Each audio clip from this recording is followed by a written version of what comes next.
Brought to you by NBC bearing, भारताची पहिली bearing उत्पादक। जिल्हा परिषदांसह महापालिकांचा निवडणुकांचा मार्ग मोकळा। नगर परिषद नगरपंचायत निवडणुका ठरलेल्या वेळेतच होणार। 21 जानेवारीला सुप्रीम कोर्टामध्ये पुढील सुनावणी। आरक्षणाची 50% मर्यादा ओलांडणाऱ्या स्थानिक स्वराज्य संस्थांमध्ये पुन्हा सोडत काढणार सूत्रांची माहिती। नव्यानं प्रक्रिया पूर्ण करण्यासाठी 15 दिवसांचा कालावधी लागण्याची शक्यता। सुप्रीम कोर्टाच्या निर्णयाचा आधार राखला जाईल। निवडणुकांबाबतच्या सुप्रीम कोर्टाच्या निर्णयावर उपमुख्यमंत्री शिंदेंची प्रतिक्रिया। सुप्रीम कोर्टाच्या निर्णयानुसार निवडणुका होत असल्यास निकालावर टांगती तलवार। कोर्टाच्या आजच्या निर्णयानंतर विजय वडेट्टीवार यांची टीका। नगर परिषद नगरपंचायत निवडणुकीच्या प्रचाराची मुदत वाढवली। 2 तारखेला मतदान, तर उमेदवारांना 1 तारखेच्या रात्री 10 वाजेपर्यंत प्रचार करता येणार। निवडणुकीमध्ये पैशांचा पाऊसच नव्हे तर अतिवृष्टी, पैशांचा वापर करून मतं मागितली जात आहेत। सत्तेचा माज संपूर्ण महाराष्ट्र पाहतोय। उद्धव ठाकरे यांचा सरकारवर हल्लाबोल।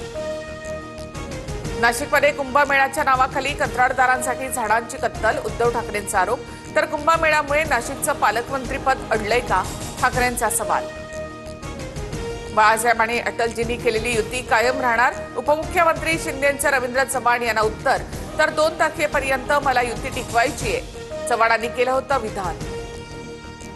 सिंधुदुर्गमध्ये रवींद्र चव्हाणांना युती नको होती। राणे कुटुंबावर त्यांचा वैयक्तिक राग दिसतो, निलेश राणेंचा आरोप। तर मला पाडण्यासाठी कटकारस्थानं सुरू असल्याचा दावा। निवडणुकीत पैसे वाटणं ही लोकशाहीची हत्या, भाजपचे पैसे घ्या, मतदान शिवसेनेला करा। दीपक केसरकर यांच्याकडून देखील भाजपवर पैसे वाटल्याचा आरोप।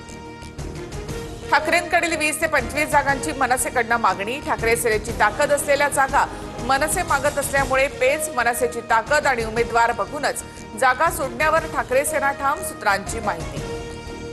कल्याण डोंबिवलीमध्ये ठाकरेंची शिवसेना आणि मनसेत युती होणार। ठाकरे सेनेकडनं वरुण सरदेसाई, मनसेकडनं राजू पाटील यांच्यावर जबाबदारी, सूत्रांची माहिती। बाप व्हायचा प्रयत्न केल्यास बाप दाखवल्याशिवाय राहणार नाही। पालघर, अंबरनाथ, बदलापुरात भाजपच येणार। ठाण्यामध्ये सफाई होणार। अंबरनाथमध्ये बोलताना गणेश नाईकांचा इशारा। भास्कर जाधवांना मातोश्रीवरून समज, सूत्रांची माहिती। चिपळूणमध्ये ठाकरेंचा उमेदवार असताना जाधवांकडून पवारांच्या राष्ट्रवादीच्या उमेदवाराचा प्रचार। कोट्यवधी रुपये पाठवून ते मध्येच मुरले तर विकास कधीच होणार नाही। भाजपचा नगराध्यक्ष असेल तर चांगलं काम करता येईल। बदलापूरच्या सभेमध्ये मुख्यमंत्री फडणवीसांचं वक्तव्य। राज्यात फडणवीसांचं सरकार जास्त वळवळ कराल तर कापून टाकू। प्रचार सभेत आशिष देशमुखांचा काँग्रेसला इशारा।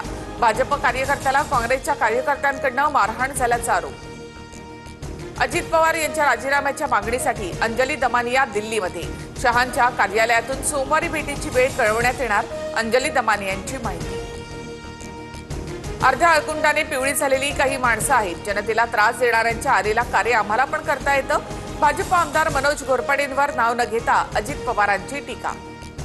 पहिल्या टर्मचे आमदार झाल्यानंतर अजितदादा, तुम्ही सुद्धा अर्ध्या अळकुंडाने पिवळे झाला नव्हतात का? जयकुमार गोरेंचा अजित पवार यांना सवाल। मुंबईतील हवेच्या गुणवत्तेबाबत 15 डिसेंबरला हायकोर्टात पुढील सुनावणी। हवेची गुणवत्ता सुधारण्यासाठी पालिकांच्या उपाययोजनांची हायकोर्ट पाहणी करणार। एल्फिन्स्टन पुलाचा रेल्वे मार्गिकेवरील लोखंडी सांगाडा हटवण्यासाठी मध्य रेल्वे 8 ब्लॉक घेणार। ब्लॉकमुळे लोकल ट्रेन आणि मेल एक्सप्रेसची प्रवासी सेवा कोलमडणार। बोगस जन्म मृत्यू दाखले रद्द करण्याचे महसूल मंत्र्यांचे आदेश। खोट्या कागदपत्रांद्वारे राज्यात मोठ्या प्रमाणामध्ये जन्म मृत्यूचे दाखले दिल्याचे समोर। शेतीमध्ये 400 मीटर पर्यंत ड्रोन उडवण्यासाठी शासनाच्या परवानगीची गरज नसेल। कृषी क्षेत्रामध्ये ड्रोनच्या वापराला प्रोत्साहन देण्यासाठी केंद्राचा निर्णय। रशियाचे राष्ट्राध्यक्ष व्लादिमीर पुतीन 4 आणि 5 डिसेंबरला भारत दौऱ्यावर। पंतप्रधान मोदींची भेट घेणार। दोन्ही देशांमध्ये द्विपक्षीय चर्चा होणार। Brought to you by NBC bearing, भारताची पहिली बेअरिंग उत्पादक।